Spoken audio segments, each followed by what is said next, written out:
Hey guys, welcome back to the Workbench and My World of Modeling. I'm Dan here, as always, and in this video we're going to be reviewing some brand new ScaleTrains Greenbrier Autoracks. These are just in from the factory. I ordered a couple of these cars with some different paint schemes, so we're going to be reviewing these. These are brand new. These are the first run from ScaleTrains, so I'm hoping that they're pretty good in quality. I know a lot of people have been complaining about some minor slip-ups in quality with ScaleTrains, especially due to the recent releases of their SD45s, the tunnel motors, and some other stuff, which is unfortunate, but I'm hoping that these cars aren't too badly affected, that they're pretty good. But we're going to be opening these up live. Again, this will be a live unboxing, so if there's any problems with these, you guys will see it. And I'm going to be trying to hurry up and move through all these, but I do got several cars to review, several different paint schemes, but I'm going to try to kind of keep moving through this video. So we got a lot to cover here. Let's get started.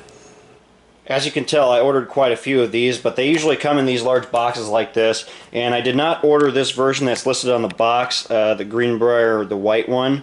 I had to order those separately because they were already sold out from ScaleTrains within days of their announcement, and so I ended up not getting those cars. That's the only car I didn't get on this list, but I originally ordered them through ScaleTrains and they didn't come on my my later delivery. So I ordered that one separately, so it's going to be coming from Canada out of another supplier. But anyway, as you can see, I got a very large box of them, and we're going to be opening this up here. So, typical ScaleTrains packaging here. You can see they just put some stickers in here. I got some candy, which is actually pretty cool. And I got my invoice, and as you can see, I got a couple cars here. And I didn't originally order 2 BNSF orange cars to be noted out here. The reason they gave me 2 is because they were subbing out that white BNSF wreck that they couldn't sell me at the time. So that's why I got an extra one. They just basically substituted that or something, because I didn't originally order 2, but that's kind of interesting. But another Autorack, I'll keep it, why not? And here they are. Oh my, look at this. Wow. So these look pretty cool. I'm going to be trying to unbox all of these. We'll take a look at them. So far it doesn't look like anything's floating around in the box, so that's good, but as you can see, I got quite a few. I got a white and yellow KCS version, another KCS version on the bottom here. I got a UP version ×2. I got the 3 BNSFs. There's the UP cars. Here, these are pretty cool. Look at those. Nice. And again, nothing floating around in the box, so that's the first good sign. I'm always looking for missing detail parts floating around in boxes like this, because this can happen. So far, so good. So as I mentioned, I ordered my car company direct from ScaleTrains. I pre-ordered these cars and I paid $72.99 total for each car. I know for a large order they usually will do some discounts and they'll make the price a little bit cheaper for you. ScaleTrains is actually very good about that, but in this case I paid $72.99 per car. That's the grand total there, so no discounts, nothing like that on this. So we'll go ahead and look at all the cars, take them out of the box, and we'll start inspecting. So as you can see, I got 2 of the yellow KCS version cars, I got 1 of the white versions, I got a TTX BNSF orange version, and then I got 2 of the TTGX standard orange BNSF versions. And then lastly, I got 2 of the large Union Pacific Building America logo Autoracks here, as you can see. I have another one coming, it'll be the BNSF white, similar to this one, and that's going to be coming in from Canada, like I said, but I'm not going to be reviewing that when that comes in. These will suffice for the product review. Alright, so let's kick off this exciting review starting with the TTX Kansas City Southern version here. As you can see, this is the pretty standard ScaleTrains boxes. This is the first large box they've done, obviously because it's a bigger car.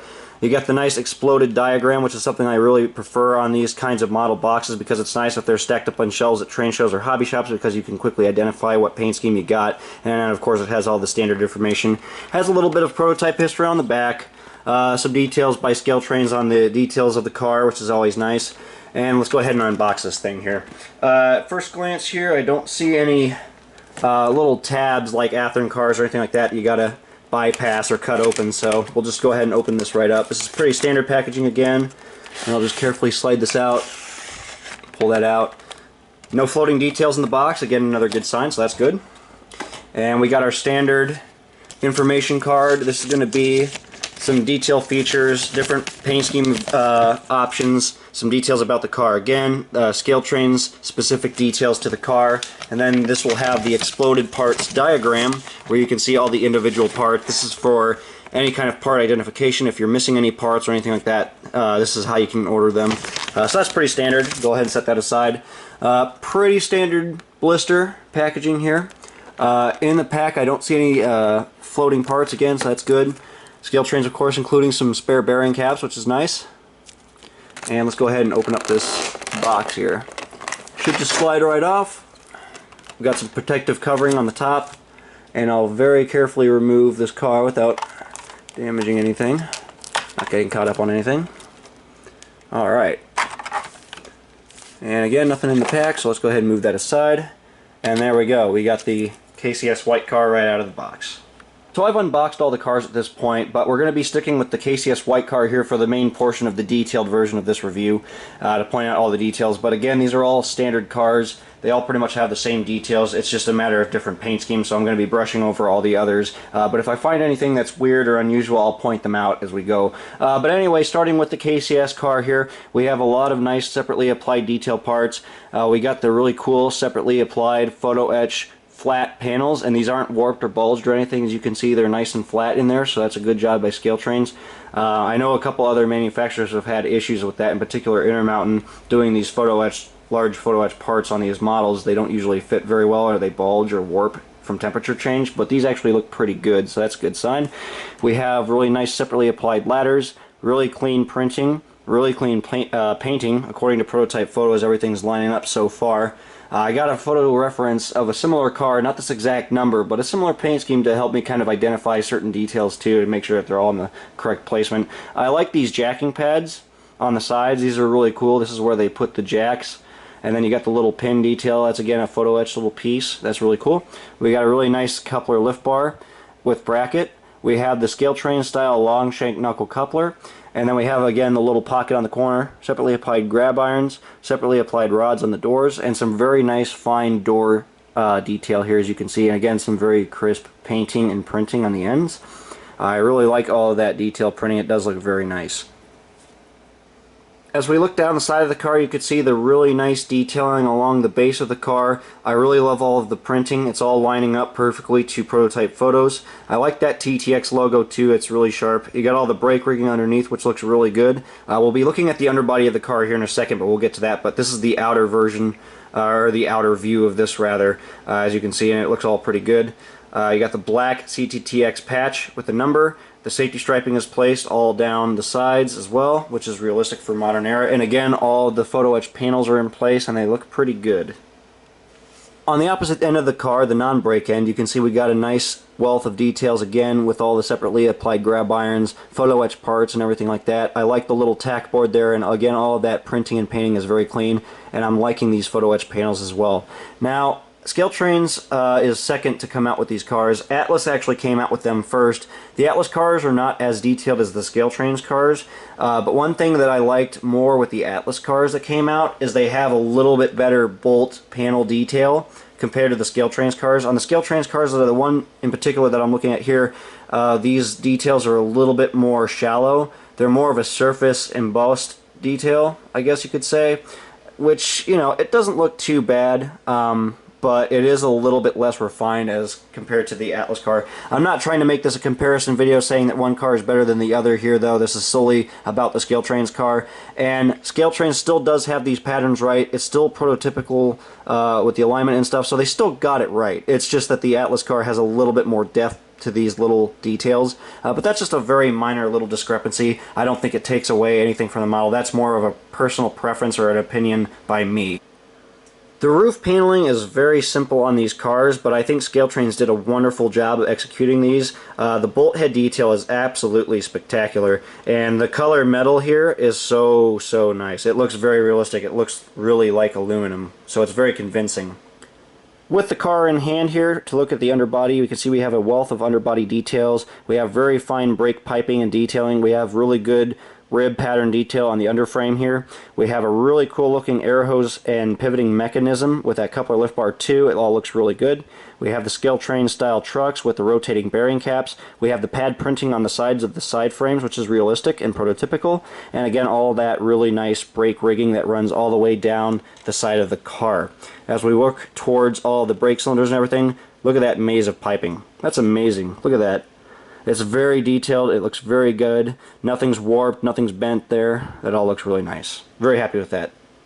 Here's a nice side look at this Autorack. Again, you can see all the very nice piping and detailing, printing, everything. It all looks very nice. So now with the main part of the review out of the way, we can start reviewing the other different paint scheme options available here. And notice there are other paint schemes available. You'll have to refer to the website catalog to find your different paint schemes, but a couple I didn't buy. I only bought some certain paint schemes for my personal collection here. The next car we're looking at here is the Union Pacific Building America version, and again we got a host of really nice underbody and side panel detailing. We got tons of separately applied parts. Really good painting and printing on the sides. It's all very clean and eligible. And compared to prototype photos, everything is lining up very good. Again, really great end details with the ScaleTrains coupler there and all the printing and separately applied details on the ends. I really like the large Union Pacific billboard style logo. And again, the printing on the side is very clean. It looks very good. Next car to look at here is the Kansas City Southern Lines yellow scheme. This is similar to the UP car in the same car body color, and I have two of these each, both two UPs and two Kansas City Southern cars in this scheme, so I'm only going to be reviewing one because they're basically identical. The Kansas City Southern car has some slightly different printing and painting arrangement compared to the other cars. It has a small TTX logo compared to the large ones on the other cars, but the detailing is mostly about the same. With some small exceptions to printing like I mentioned, but again it's all matching up to prototype photos, so that's what counts. Really great end details, printing and everything like that. Got the large KCS logos on the sides, both versions. You got the Kansas City Southern de Mexico and then the Kansas City Southern Lines American logo on this end as well. And again, very nice, clean, crisp painting and detailing on the sides. All looks really good on the KCS version. Now we get to look at another one of my very favorite versions of this car, the orange BNSF TTGX paint scheme. This is one I was really looking forward to getting, and as you can see it looks very nice. Now a note for any of you guys viewing this on my video and through my particular camera lens, the car is showing up a little bit yellow. It's actually a very deep, vibrant orange color in real life, and it looks very prototypical, but that's just something I figured I probably better point out here so any of you guys in the comments don't go on and say, oh, the color's wrong. It actually is pretty good. It's actually comparing pretty well to prototype photos too. It's just the way my camera is making it look, and of course the bad lighting I have in my room, obviously. So anyway, again, you can see we got some really nice separately applied details on the ends. I like the aluminum bare metal treatment to the doors. It's actually a little bit different on this version, and I'll zoom in on that and get a closer look at those doors. You can see that, but it actually looks really good and it stands out a lot more on these orange cars. But again, the paint scheme, the decal placement, all of the lettering and everything on the side is accurate. The safety stripe placement is correct for this particular car number, because I actually found a picture of this particular car, the TTGX 693233, and everything lines up pretty well. Again, the small TTX logo there, the large BNSF logo on the panel, which matches the color of the car body, which that's pretty sweet. And you can see again the very nice detailing on the sides with all that painting and printing. Something I need to point out here on this particular car, it's actually missing the air hose on this end. It's actually broken off. It's not even included on the car. It doesn't look like it was ever even put on, so that's unfortunate, but it's something I gotta have to point out here. So that's disappointing, but I'm gonna have to be able to replace that part. It's not the biggest deal in the world, but it is something I should point out. But again, you can see on this end, you can see we have the nice silver detailed painting. We have the white clean separation lines on the top for the excess height section of the car, and all of the door detail and everything is painted silver, and it all looks really good. So something I should point out on these cars too, I'm looking at the CTTX version of this car now, and the CTTX version of these cars are the tri-level version. The TTGX versions are the bi-level. So that's something I should point out here, so that's why they're a little bit different.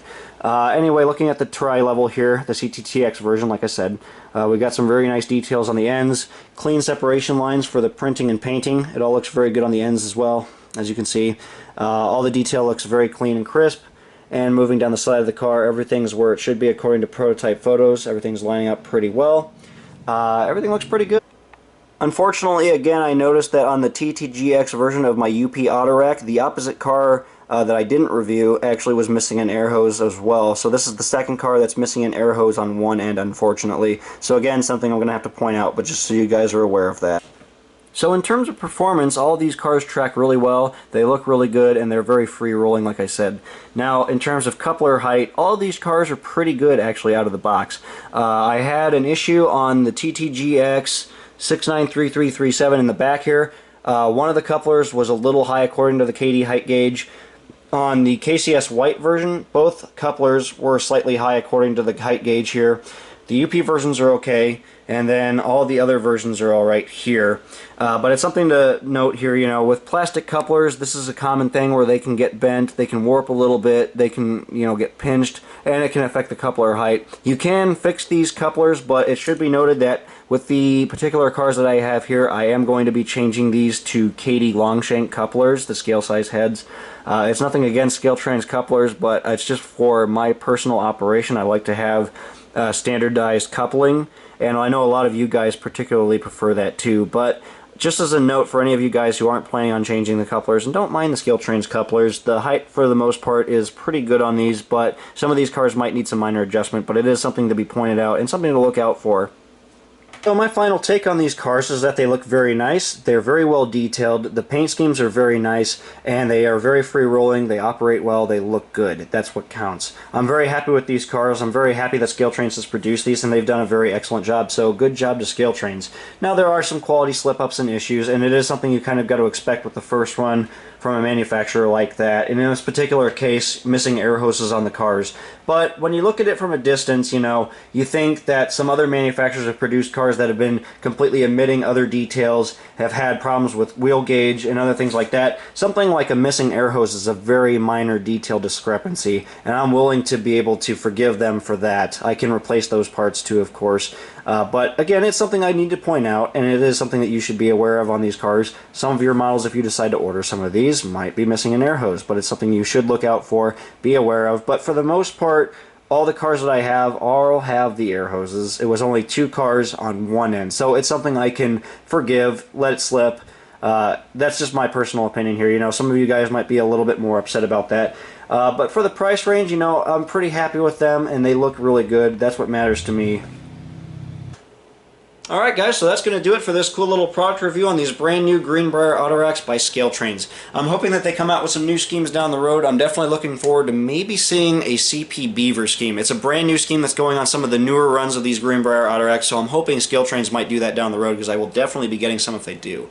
But anyways, that'll wrap up this video guys. Thank you for watching. Subscribe here on YouTube for more content and stay tuned. You can follow my work on my Facebook and Instagram page. My Facebook is Dan's Custom Trains, and my Instagram is Danny Dankinson. That is all lowercase, and you can follow me there to see what kind of projects and updates that I do. I post pictures on there all the time of projects I'm working on for myself and for other people. So thank you for watching guys. I'll see you in the next video. Take it easy.